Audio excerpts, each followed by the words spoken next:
Join the Wide Whale team May 9th at 3 p.m. Eastern for part 1 of our 3-part virtual event series, Voice of the Resident, where we will look at the tour and move-in lifecycle stages. We've built a data set of 400,000 Google reviews from residents of hundreds of top multifamily groups, including the NMHC Top 50. Using AI and topic sentiment analysis, get a unique perspective on resident preferences. Go to widewhale.com/data to sign up or find it on the revised community. That's widewhale.com/data.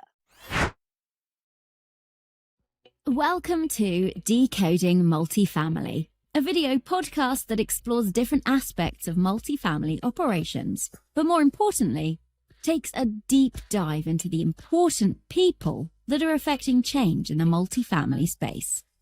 Watch as co-hosts Suzanne Hobson and Paul Marks engage with multifamily thought leaders, rising multifamily superstars and apartment industry icons, decoding how they are doing it and doing it well. Decoding is defined as the process of extracting meaningful and useful information. So watch closely as we begin.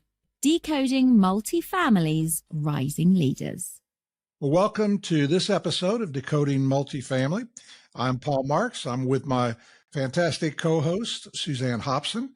We are going to talk today with a friend of mine and an industry multifamily leader. And Suzanne's going to introduce her, but I do want to remind all of our viewers and our listeners that Decoding Multifamily is part of the Multifamily Media Network, where you can find not only this podcast, but other great multifamily oriented podcasts and blogs by going to multifamilymedianetwork.com. So Suzanne, introduce our guest today. I think this is going to be a lot of fun. I do too. Thanks, Paul. And welcome Cecilia Cascio to the show. We are so excited to have you today. Thank you. Thank you. I'm really excited to be here and look forward to this conversation. Yeah. And so I'm just going to introduce you because you do have quite a history, and I want you to be able to explain sort of your path. I won't go all the way back, but you've been in the industry for 30 years, and you're really a passionate, driven leader. You strive to deliver exceptional results, and you're currently the president of Marquis Asset Management, and there you oversee the strategic direction, financial performance, and operational excellence of the portfolio across the United States.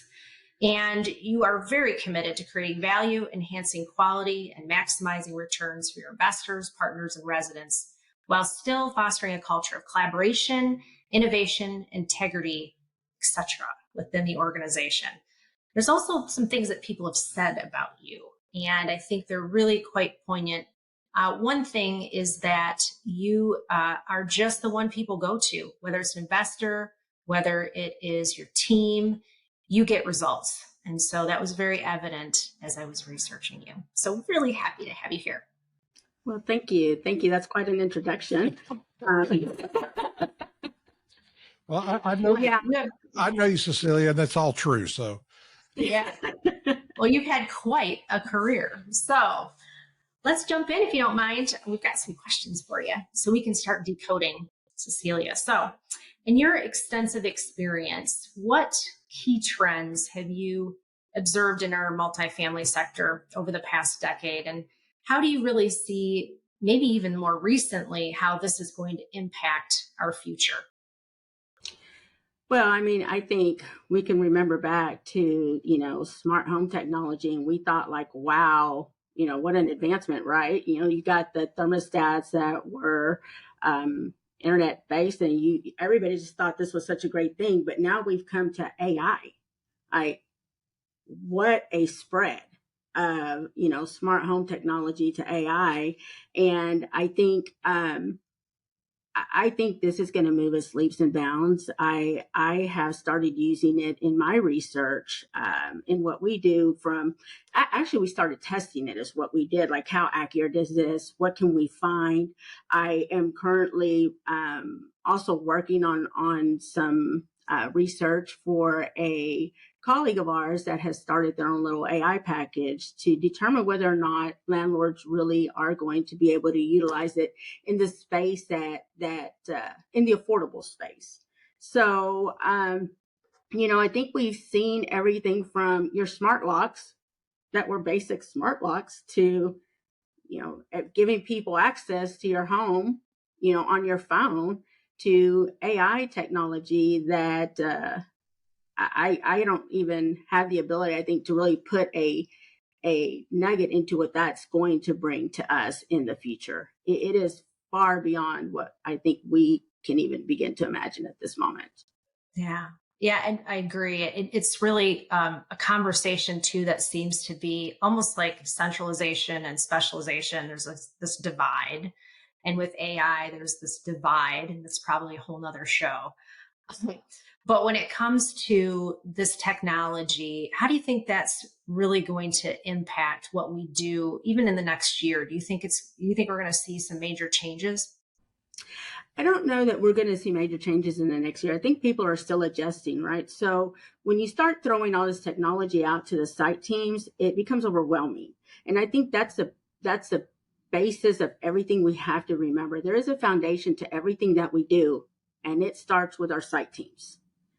That is a bottom line. They impact the bottom line, and that's good or bad. And if we're not mindful of how we roll out technology, it moves the needle in the negative direction. So we have to be mindful on how we do these things and how they're going to impact. I always tell everyone, like, whatever step from, especially departments, right? So when you're running a company, you've got the departments that want to roll every function out, but you've got to remember, you start with A, how does it affect everything in between to Z? Because it impacts everybody on site. And on site is where the movement is made. So, we come up with all these great ideas and innovations and pushes, but if we don't think them through clearly and precisely, and then clearly communicate the information to our teams, it can go bad. But if you take all the proper steps, and even sometimes when you take all the proper steps, right? Because you don't know what you don't know in that process. True. Very true. But if you do everything that you can to ensure that your site teams are informed and trained, then I think that moves the needle in a positive direction. And everybody, while they may not always agree with the innovations that are being pushed out, the technology that's being pushed out, if they understand the why and they buy into the why, it makes the process easier for everybody involved. Yeah.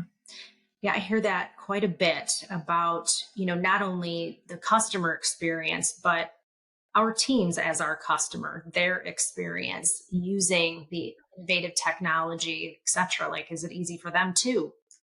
Well, in centralization, let's talk about that real quick, because let's it's something that I have been working on probably for the past year. So part of our portfolio is an affordable portfolio. And so when you start centralizing these different functions of the on-site team members, then you start looking at, okay, well, what does this allow our team members to do on site? What kind of communication are they open to have now with the residents? And so when you start talking about centralization, you start saying, well, this is going to take this away from the team and this away from the team. But the reality of it is there's still functions on site that require the team member to perform in order for that push to come through to the centralization piece.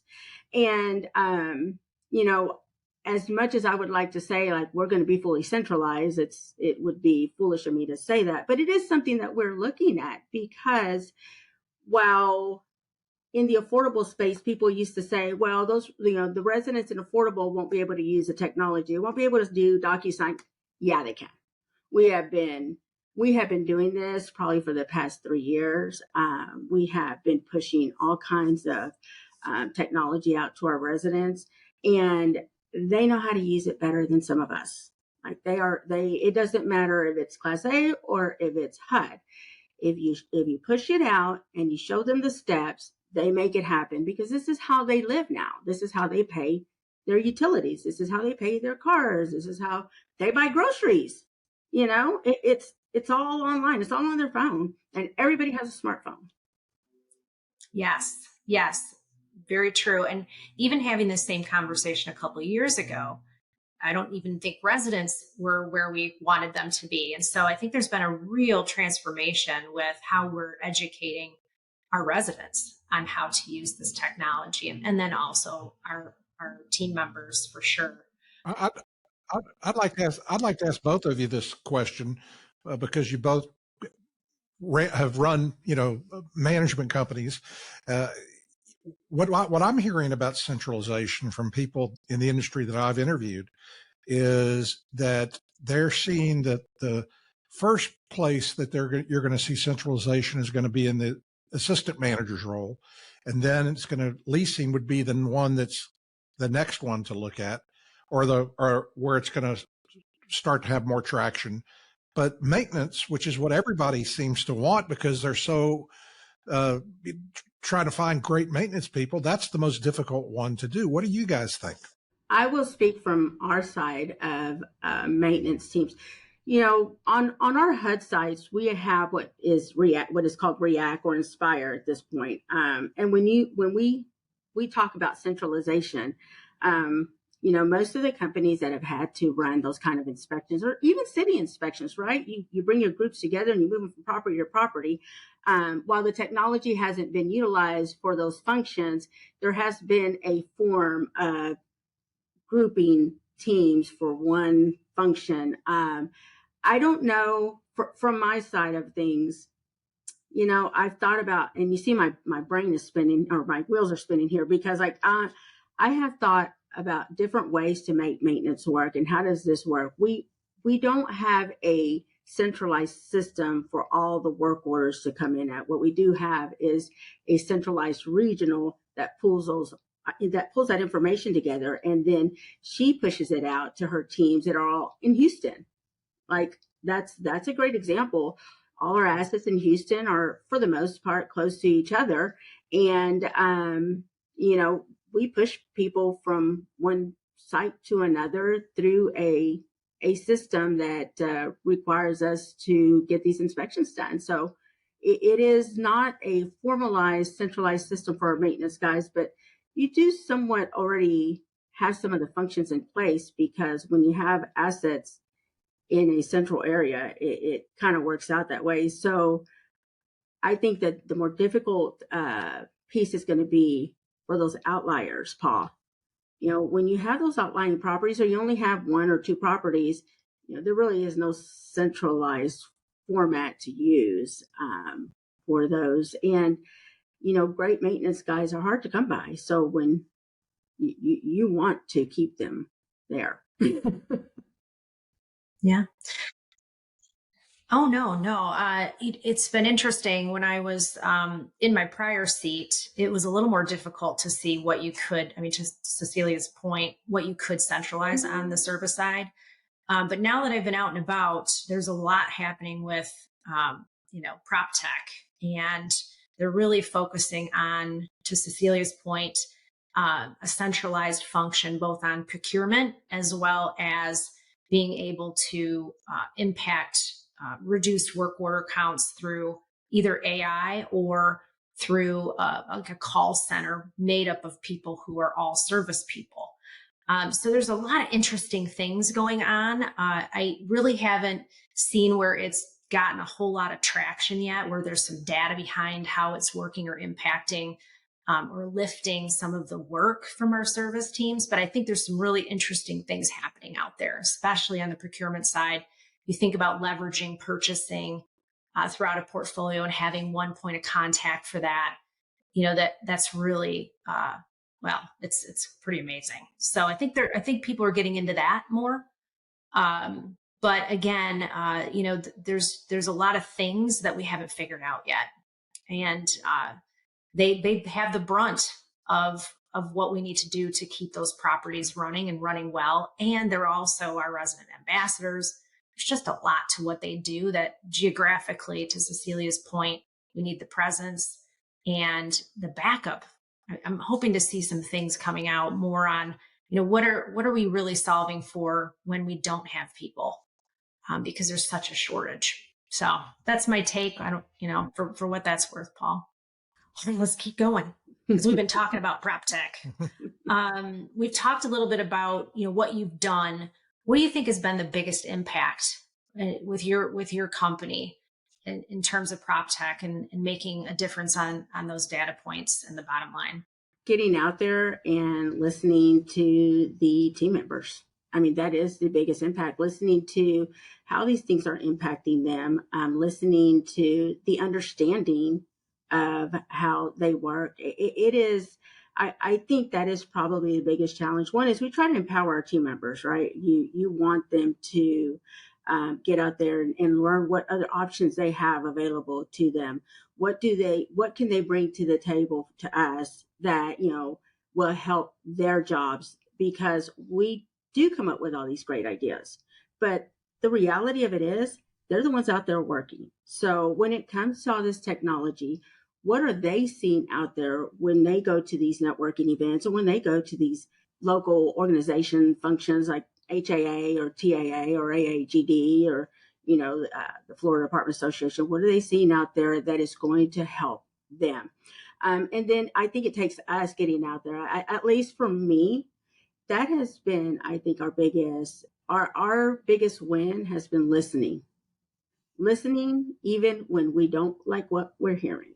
So, and then not just listening, but then processing it and figuring out how to improve what you're hearing. Because if more than one person is saying it, then there's got to be some truth to it, right?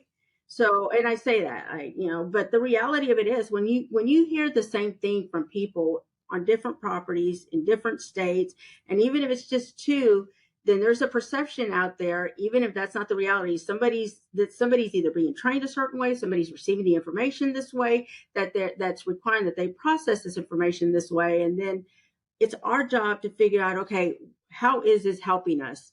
And we've had to back up and say, okay, well, this isn't helping us. This is actually hurting us. While the idea was great, it did not work in our favor. And I will tell you, we have inspections that we do, and we do quarterly inspections on all our sites. And our software, while it is great for many things, the inspections are cumbersome. And so you sit there and you're like, okay, well, you've got all these different management companies using this software. This technology was supposed to move us leaps and bounds. Everybody's been trained. For the most part, everybody's been trained. So you're getting all these complaints about like everybody hates it. So I get out there with an iPad and I start working it, and I'm thinking, I kid you not, 10 minutes into it. And I said, this is ridiculous. This is from somebody who understands technology, who understands how to make it work, who understands how to work around, but there are no workarounds. And we're still working on the process, but we've had to improvise and find different solutions in the meantime. So in back to your question, how does this impact our teams and its success? I think it comes down to the listening and us making adjustments and recognizing when we made a bad decision, stepping back from it, adjusting, realigning our resources and our goals, and communicating that information out. So, and that is a leadership trait, Cecilia. So that's just another testimony to what you're doing live with your teams. And it's really great because that's what our audience wants to hear is what did you do, right, to become so successful in your role? And right there is a big, huge one, I'm sure. Yeah. I'm grateful for all the experiences that I've had, and I've learned a lot from my team members. So, I'm sure they've learned a lot from me, and that's great. But the reality of it is they probably teach me more every day than I teach them. Yes, I find that, yes, with my clients and their teams, I'm learning something new all the time. Yeah. They're in it, right? Every day. Right. And they are utilizing all of the stuff and they're interacting with our residents and they know what's going on. So Yes. kudos to you for really listening in on that and making changes. It sounds like you do that quickly too. We know how time is of the essence with our people. So This episode is brought to you by Wide Whale, the reputation partner for BH, Avenue 5, Trilogy, and more.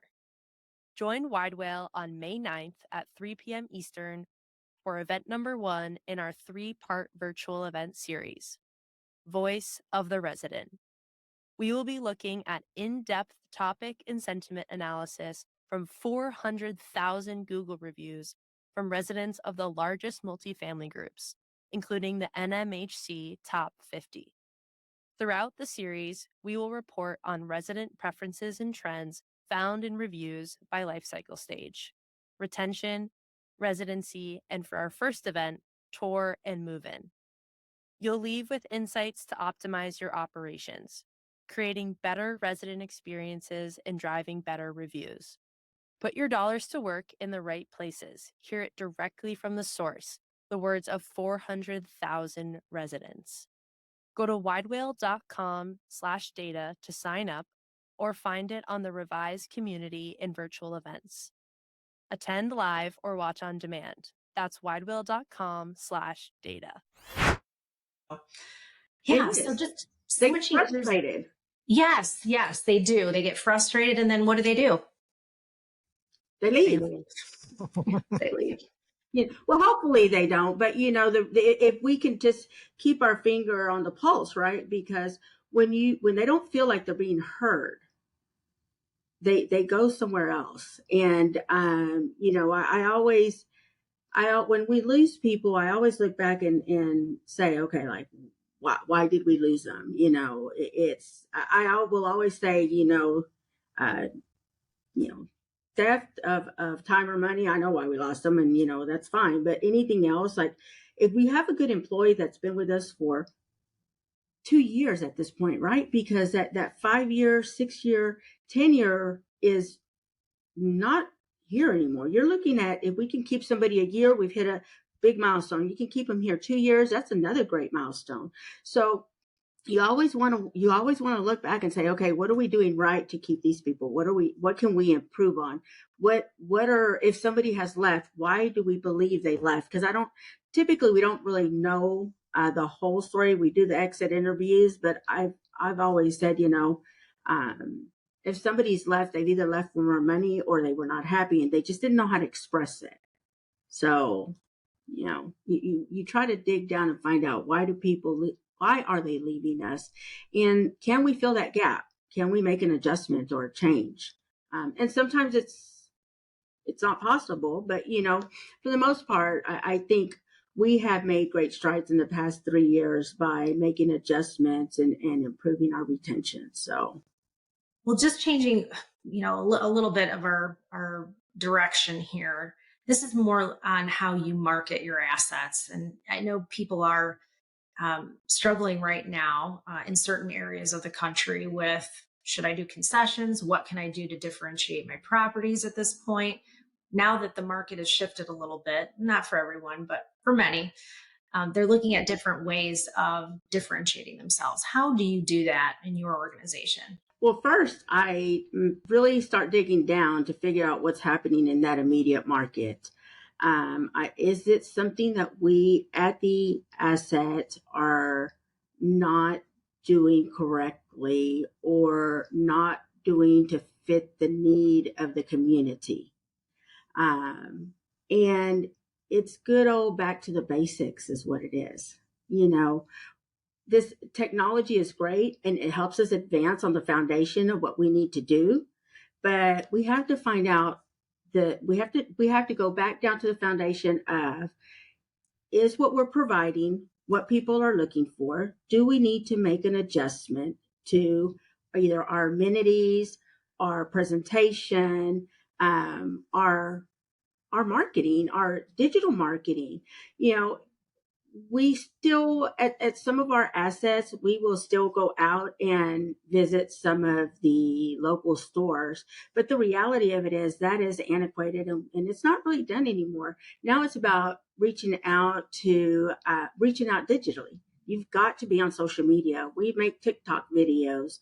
We, we allow our employees to act silly on them. Like one day they all made videos of how many people could fit into a bathroom, how many people could fit into a closet. Like it was really funny. Some of them were, touch and go for a minute. I was looking at them like, oh, whoa. But Right. getting creative. It's great. But the things they were able to do on their own, you used every person's skill set on that team to make these videos, and it really helped bring in some leases on some of these sites. They bought into it. That's key. They bought into what we were doing. And when somebody walks in the door, they're already 50% there, if not 75% at this point, right? Because they've actually walked in your door. That has shifted from, times years and years and years ago. So now when they're calling, wow, well, somebody's calling, that's, you can get them to sign a lease online almost. Because nobody makes phone calls anymore. So it's really going down to the basics, and then using technology to reach out to your target profile, whoever that may be. And I always challenge my people to, do you want to be known as the best in the area? We may not have the most luxurious amenities, but we have the best employees. So when you have the best people and your people believe they're the best people, they're going to sell themselves, and people are going to lease there. So I understand that there is challenges happening out there. And I think what my advice to people would be, go look at your numbers, go drive the properties, drive the area, go on a Sunday. I will visit. If I have a struggling property, I will show up on a Saturday afternoon before they're supposed to close, because I want to see what the customer's looking at. My job is to make sure to help my employees improve whatever situation they are in. And I can only do that if I go out there and see what the customer is seeing. Wow. Amen. Yes, that was wonderful. Love it. And, you said again about listening and seeing what your people are dealing with, and also what the customer is seeing, and back to the basics. I saw something online. I can't remember who it was, but it was quite the argument a couple of weeks ago on the back to basics phrase, and is that antiquated? And no, it's not. And it was just a really interesting conversation. But what kept resonating in my mind was, well, yeah, it is kind of back to the basics. You got to do the basics and let technology, to your point, support those efforts. Yeah. So one of the things that we love asking people, and we can spend a little bit of time on this, is, how, like, if you could give advice to people that want to move into a position like yours, what would you tell them to do? What kind of advice would you give them? Educate yourself. That's can be very broad, right? But it is, in this industry, it is ever changing. So you have to learn the new trends. You have to listen to what others are doing. You have to look at your failures in order to continue having wins. I think education is the key in everything we do. I think it's the key, to helping children move out of the affordable living spaces. I think it's helps our everything. So I'll leave it at that. It's just everything. So for my team members, what I tell them, especially when we have our conferences, is they got to believe in what they're doing. They got to understand why they're doing what they're doing. And if this is just a paycheck, then admit it. It is just a paycheck. We need those. But the people who work in multifamily do it because they love dealing with people. They love providing a service. So why not be the best at it? And that requires that you educate yourself, learn from those around you and help those around you.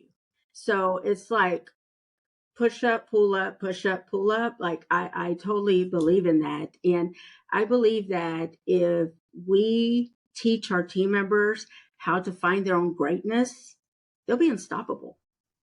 And their own greatness is defined by whatever that means for them, like whatever that means for them.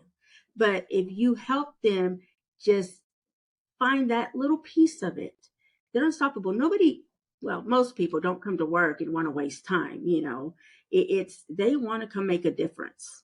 And so if you empower that, they will do wonders for themselves, for the community, for the asset, for the owners. I mean, they'll be unstoppable. I see it in so many of my employees, and it really like warms my heart. Even my previous employees that my team members, I call them employees, they're my team members. They were part of helping me get to where I am at today. And when I talk to them, like it is so heartwarming to see how they find their strengths and they work on those and they help others. So hopefully that answered that question. And inspired us and our whole audience, I'm sure. No, it's true. That was wonderful. And a great reminder. Paul would probably agree with me that there's a common theme amongst people that have been highly successful in multifamily, and you just really nailed it. And it's really about empowerment, helping people find their purpose, opening doors, lifting them up, push pull, as you put it. Those are really, really great tips, right, for people to be conscious of as they're trying to figure out how to be the best at what they do. I think you're right. Being tied to your purpose is really important, and you gotta love your customer. Yeah. We're here every day, and whether it's your Class A deal or your HUD deal, everybody deserves to be treated with respect. And whether you're paying $5 or $5,000, everybody deserves a home that is cared for. Now, people say, well, they've got their own responsibilities to deal with their home, but our job in this industry is to make sure that we take care of the needs of those that we house. And that is very broad. I get that, but it also is very basic. What are you in control of? What is it that you control on site? I hear with some of the struggles that are happening out there right now, I hear people say, well, it's third party and we can't get any money. Well, what do you control? What is it that you can control? And I had this conversation with, one of my old team members. She's like, was telling me the struggles that they were having with their situation. And I said, well, what can you control? And here's some things for you to look at. The way you're looking at this right now is you're frustrated. So it's out of frustration. So you've closed your mind off to the options out there. So take a step back from it and then say, okay, what is within your control? Because no matter what happens, it represents you and your leadership. So how do you want this outcome to be? And the next day she sent me a message and told me that this really, it worked out the way it should have worked out. And she's glad she talked to me. I bet. She felt like I was, she was like, you kind of gave me a look in there for a minute, but it really, you had me look at this from a totally different perspective. And that really helped my situation. And I said, sometimes that's all we need. Sometimes we just need to take a step back, because things that are out of our control can truly dominate our mindset. And if we just take a step back and say, okay, what is it that I can do? And take those steps, those little bitty steps actually turn into big movement. So we've got about 5 minutes left in the episode. And Cecilia, I wanted we generally ask this question of all of our guests. And I think our viewers and our listeners are interested in knowing where someone came from. How did you get into multifamily? Talk a little bit about your journey, how you started and how you got to where you are. I actually started out, I was living at Fort Hood with my ex-husband. He was in the military, and I was going to school to be a teacher, and I needed a part-time job because we were broke. And I saw a sign that said part-time leasing, went into the office, got the job. The owner was North Texas. This property is Fort Hood, which is South Texas. And the manager that they had hired lived in Arkansas. So guess what? Nobody was ever there. The property was about to go on the military's blacklist, and that means that nobody from the military can live there. We're in a military town. So I took the Red Book, started reading it, and started running the property. This is how I became a manager, because a couple of months later, the owner shows up, says, "Who's been running the property?" And I said, "Well, I have." And he said, "Why didn't you tell me when I called?" "Well, you didn't ask. I just did what I had to do because it's my job. Like, I got to take care of the residents. I got to make sure that they're, I didn't want to, they were my family. They were a military family, I had to take care of them." So that led into the manager position, which years later led into a district position and a regional position. Then I relocated to Georgia, and I had not received or had not earned my bachelor's degree yet. The company said, if you want to be a VP, you got to get your degree. So guess what I did? I fast sped that closed classes and I got my degree. And I became a VP, and did from there, just continued rising and working. And here is the key, I think, that was a big difference for me, because I've gone between owner management and third party management. And no matter what I did, I took ownership, and I mean extreme ownership. Like, these are my assets. These are my properties. Its success and failures are mine. And then I push that down to our team members, from, my regionals to the managers, to the groundskeepers. These are your properties. How do you want them to look? How do you want them to succeed? The residents, these are your properties. What you do here that impacts your community.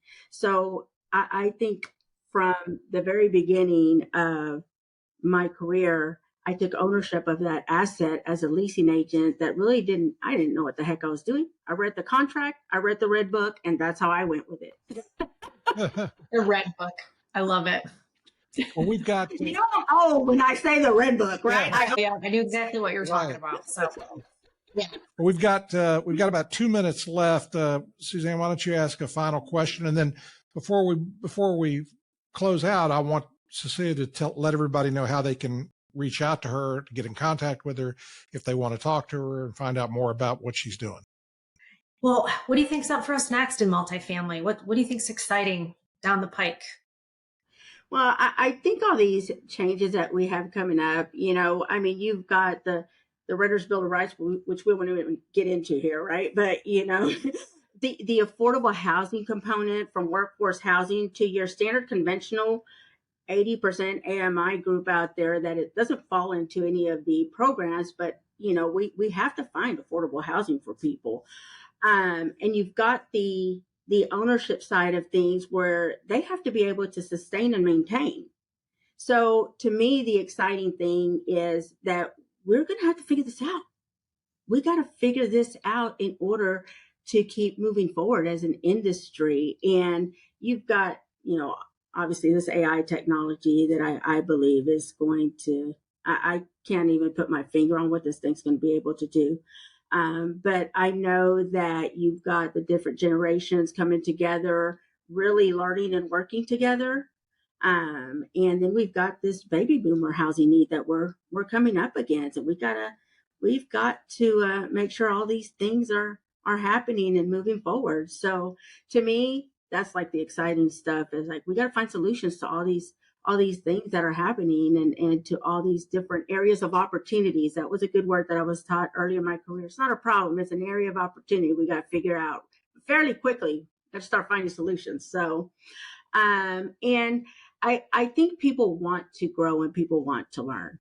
People want to do better. And that to me is exciting. That is definitely something that I'm seeing as people are coming into the industry. So we need to close it out here. Cecilia, as always, it's great to speak with you. Thank you so much for being on the show today. And how can someone reach out to you if they wanted to? You can reach out to me. You can reach out to me at Marquis Asset Management, and or you could look me up. I'm on LinkedIn, Cecilia Cascio. I'm also on Instagram. I am Cecilia Cascio. That in my Instagram page is public. My Facebook is somewhat private, but just look me up on LinkedIn or call Marquis, and they will send you over to me. I am excited. I'm here to help whoever, however, and if anybody needs to just say, "What in the world are you thinking? Like, what can you help us with? Whatever it is, I'm here. Like, any direction, I'm open to anything, especially if it involves learning and helping others learn." So Amazing. Yeah. Thank you. Well, thank you so Thank much. y'all. Thank you so much for being here. We are going to be back again soon with another episode of Decoding Multifamily. And just a reminder, you can go to the Multifamily Media Network to find not only our podcast and podcasts from another great industry leaders and icons who are part of the roster of Multifamily Media Network's podcasters, as well as great blogs about the industry. So please visit there, sign up and subscribe to the weekly newsletter, and you get all the information on what's been dropped this current week and what's coming up. So thanks again for watching. We'll see you again next time. Thank you for watching this episode of the Decoding Multifamily video podcast, and please tune in to future episodes. If you would like to subscribe to our weekly newsletter or discuss being a podcast guest on Decoding Multifamily, please go to multifamilymedianetwork.com. Thank you for watching Decoding Multifamily.